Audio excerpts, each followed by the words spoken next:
والدین اللہ کی نعمتوں میں سے ایک نعمت ہیں، اور یہ کوئی عام اور معمولی نعمت نہیں، یہ اللہ جل شانہ کی بہت بڑی نعمت ہے۔ شجر سایہ دار ہیں، گھنی چھاؤں ہیں، آغوش رحمت ہیں، پناہ ہیں، امان ہیں، حفاظتوں کا حصار ہیں، اور مشکلات، مصائب، آلام کے راستے میں ایک مضبوط ڈھال ہیں۔ اولاد کی خیرخواہی کا جو جذبہ والدین کے سینے میں رکھا گیا ہے وہ کسی اور میں نہیں رکھا گیا۔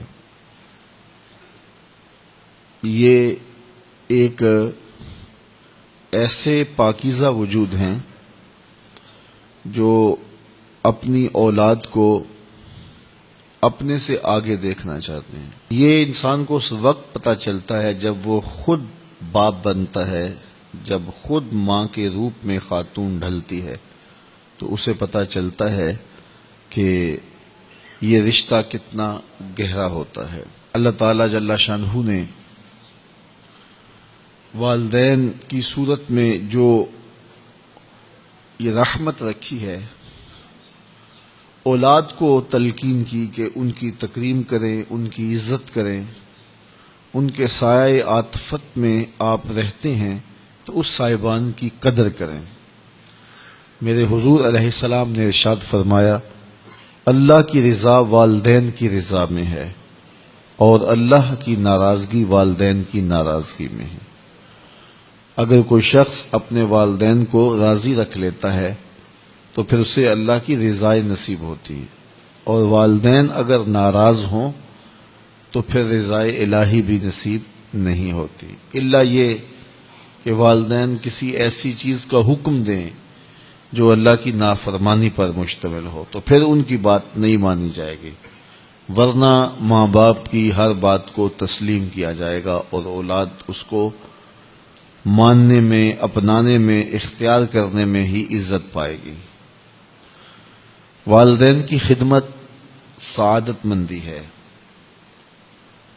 والدین کی خدمت ان کی دی گئی خدمتوں کا بدل بھی ہے، اگرچہ نیم البدل نہیں اور پورا بدل نہیں، لیکن بہرحال انہوں نے جو خدمت کی تو اس کا تقاضا یہ ہے کہ آپ بھی والدین کی خدمت کریں۔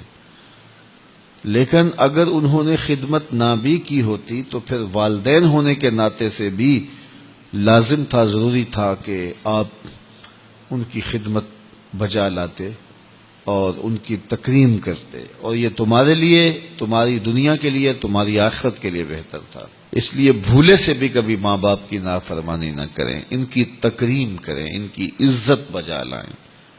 ایک شخص اپنے باپ کے آگے چل رہا تھا تو حضور نے ارشاد فرمایا، اپنے باپ کے آگے نہ چلو، اس کو ادب سکھایا، باپ کے آگے چلنے سے روکا۔ اسی طرح ایک شخص حضور کی خدمت میں حاضر ہوا اور اس نے عرض کی، حضور میرا بیٹا مجھے اپنی چیزوں کو مجھے ہاتھ نہیں لگانے دیتا، تو فرمایا اسے بلاؤ، تو بلایا تو اس نے کہا یہ میری چیزیں خراب کر دیتا ہے، بوڑھا ہو گیا ہے، اسے پتہ نہیں، تو یہ چیزیں خراب کر دیتا ہے۔ تو حضور کی چشمان سے آنسو جاری ہو گئے، اور حضور نے ایک تاریخ ساز جملہ ارشاد فرمایا، انتا و مالو کا لابی کا، اس کو کہا کہ تو بھی اس کا ہے، تیرا مال بھی اس کا ہے۔ ایک وقت تھا کہ تو اس کی چیزوں کو خراب کرتا تھا، اور اس نے کبھی ماتھے پہ شکن بھی نہیں آنے دی تھی، اور آج یہ تیری چیزیں خراب کرنے لگا ہے تو بے چین ہو گیا ہے۔ تو خوش دلی کے ساتھ ماں باپ کے ساتھ زندگی گزارنی چاہیے۔ ایک ماں، ایک باپ کتنے بچوں کو پالتا ہے؟ 5 بچے، 7 بچے، 8 بچے، کتنے بچوں کو وہ پال کے کہاں تک لے جاتا ہے؟ اور پھر جب ماں باپ بوڑھے ہو جاتے ہیں تو 7-8 بچے جن کو پال کے پروان چڑھایا تھا، جوان کیا تھا، اب ان کے لیے اگر وہ ماں باپ بوجھ بن جائیں کہ یہ کس کے ہاں ٹھہریں، تو پھر انہیں اپنے ماضی کی طرف غور کرنا چاہیے، اور اس بات پہ بھی غور کرنا چاہیے کہ کل انہوں نے بھی بوڑھے ہونا ہے، زندگی رہی تو یہ ادھار پھر انہیں بھی چکانا پڑے گا۔ تو ماں باپ کو محبت اور الفت کے ساتھ رکھنا اور ان کی تکریم تعظیم بجا لانا، یہ سعادت مند لوگوں کا شیوا ہے۔